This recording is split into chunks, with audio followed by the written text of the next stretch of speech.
Assalamualaikum warahmatullahi wabarakatuh.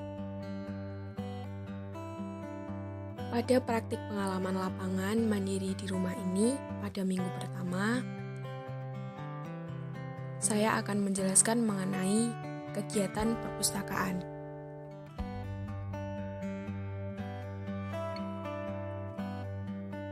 Kegiatan utama perpustakaan yang pertama yakni pengadaan, pengolahan, layanan, promosi, dan perawatan bahan pustaka. Selamat mendengarkan.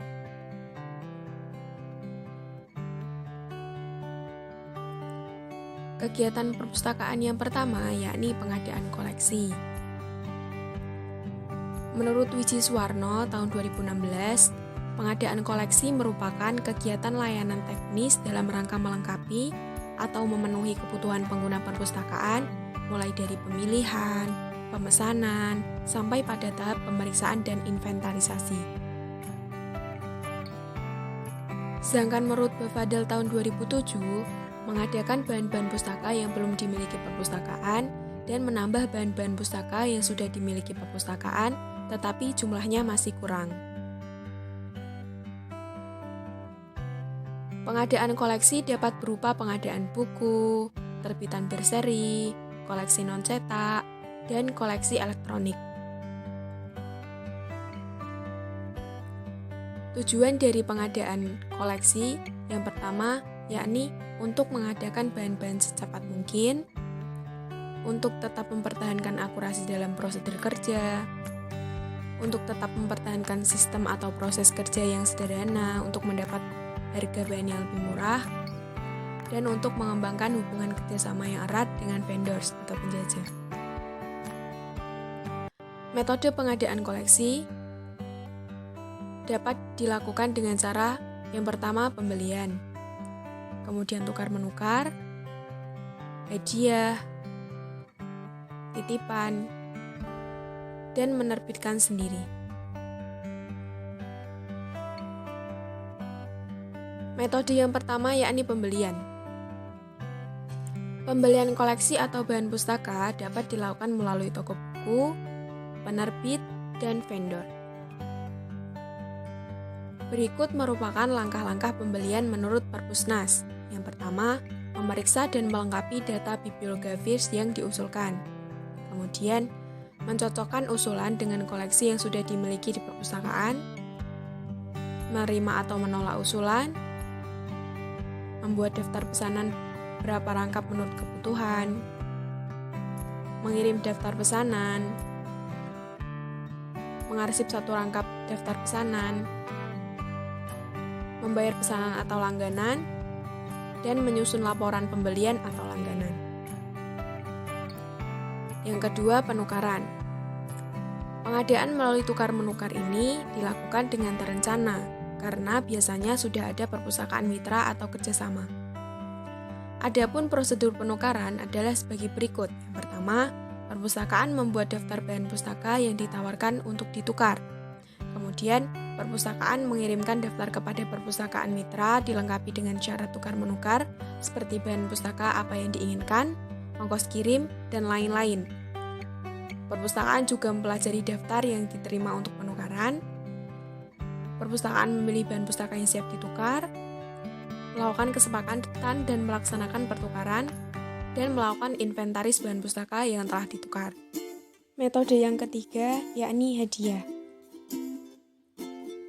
Sumbangan atau hadiah dapat diperoleh dari lembaga pemerintah, swasta, organisasi perorangan baik dalam negeri maupun luar negeri.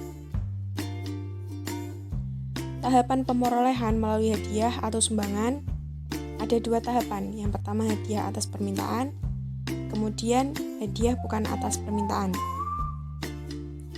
Tahapan dari hadiah atas permintaan yang pertama, menyusun daftar bahan pustaka yang akan diminta, kemudian mengirimkan daftar ke alamat yang dituju, dan mengirimkan surat ucapan terima kasih kepada pengirim atas sumbangan atau hadiah yang diberikan. Kemudian tahapan dari hadiah bukan atas permintaan yang pertama, Bahan pustaka yang diterima dicocokkan dengan surat pengantar, kemudian memberikan ucapan terima kasih melalui surat pengantar, dan mengoleksi bahan pustaka dengan tujuan, fungsi, dan ruang lingkup layanan perpustakaan. Metode yang keempat, yakni titipan. Titipan merupakan koleksi yang berasal dari perpustakaan lain, atau lembaga, atau organisasi, atau perorangan yang dipinjamkan dalam jangka waktu tertentu. Jangka waktu penitipan hendaknya lama, seperti diperkirakan dapat dimanfaatkan pengguna hingga puas, karena apabila singkat akan merugikan perpustakaan atas biaya pengolahan dan perawatan bahan pustaka. Perolehan koleksi terjadi tanpa terencana, sehingga perlu seleksi yang benar terhadap koleksi titipan. Metode yang kelima, yakni penerbitan. Terbitan sendiri mencakup yang pertama, penerbitan dari lembaga induk seperti laporan penelitian dosen, skripsi, tesis, disertasi, laporan tahunan, dan lain-lain. Kemudian, penerbitan oleh perpustakaan itu sendiri seperti daftar koleksi, buletin, manual bibliografi, dan lain-lain. Kegiatan perpustakaan yang kedua, yakni pengolahan koleksi. Nah, pengolahan koleksi atau pustaka adalah kegiatan di perpustakaan yang dimulai dari pemeriksaan koleksi atau bahan pustaka atau buku yang baru datang sampai kepada buku atau pustaka tersebut siap disajikan dan disusun dalam raknya guna dimanfaatkan oleh penggunanya. Tahapan pengolahan bahan pustaka atau koleksi perpustakaan yang pertama, inventarisasi, klasifikasi, katalogisasi, kelengkapan fisik koleksi, dan shelving. Yang pertama, inventarisasi. Inventarisasi merupakan kegiatan pencatatan bahan pustaka yang telah diputuskan menjadi milik perpustakaan. Nah, kegiatan dalam inventarisasi meliputi yang pertama, pengecapan atau pemberian stempel, kemudian pencatatan di buku induk, dan pemberian nomor induk. Yang pertama, pemberian cap atau stempel. Pembubuhan stempel dilakukan pada buku yang memang milik perpustakaan. Biasanya, pembubuhan stempel terdapat pada 3 bagian, tergantung kebutuhan perpustakaan, seperti pada halaman judul, halaman rahasia, dan di bagian samping buku. Pengecapan dilakukan pada tempat yang sekiranya masih kosong, supaya tidak menghalangi tulisan dari buku tersebut. Isi stempel biasanya meliputi status kepemilikan, tanggal diterima, nomor inventaris, nomor klasifikasi, asal pemerolehan, dan nama sumber pemerolehan. Yang kedua, pencatatan di buku induk. Setiap buku yang masuk ke perpustakaan harus didaftarkan ke dalam buku induk berdasarkan urutan masuknya buku tersebut ke perpustakaan. Gunanya adalah untuk mengetahui jumlah koleksi buku yang dimiliki oleh perpustakaan. Yang ketiga, pemberian nomor induk. Setelah buku dibubuhi cap atau stempel dan data buku telah dicatat dan disimpan di dalam buku induk, kemudian buku diberi catatan sesuai dengan data di buku induk. Pencatatan ditulis di bagian kolom kosong pada stempel yang terdapat di buku. Pencatatan disesuaikan dengan data yang diminta oleh item-item stempel seperti nomor inventaris, tanggal terima, asal buku, dan lain-lain. Data yang telah dicatat di buku harus sama dengan data pada buku induk. Yang kedua, klasifikasi. Klasifikasi merupakan sebuah proses kegiatan mengelompokkan secara sistematik terhadap buku atau bahan pustaka lain atau katalog atau entry index berdasarkan subjek dalam cara yang paling berguna bagi mereka yang membaca atau mencari informasi.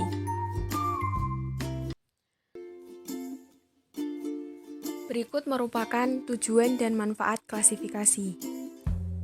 Tujuannya yang pertama untuk menentukan lokasi bahan pustaka di dalam jajaran koleksi perpustakaan sehingga memudahkan temu kembali informasi.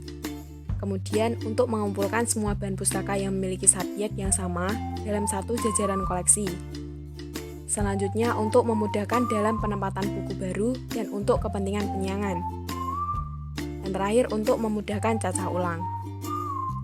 Manfaatnya, yang pertama, agar penelusuran informasi menjadi mudah.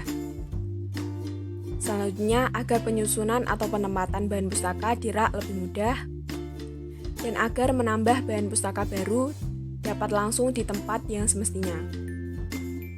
Yang terakhir, agar katalog berkelas dapat disusun. Selanjutnya, macam-macam skema klasifikasi yang akan dijelaskan di video berikutnya. Terima kasih atas perhatiannya. Wassalamualaikum warahmatullahi wabarakatuh.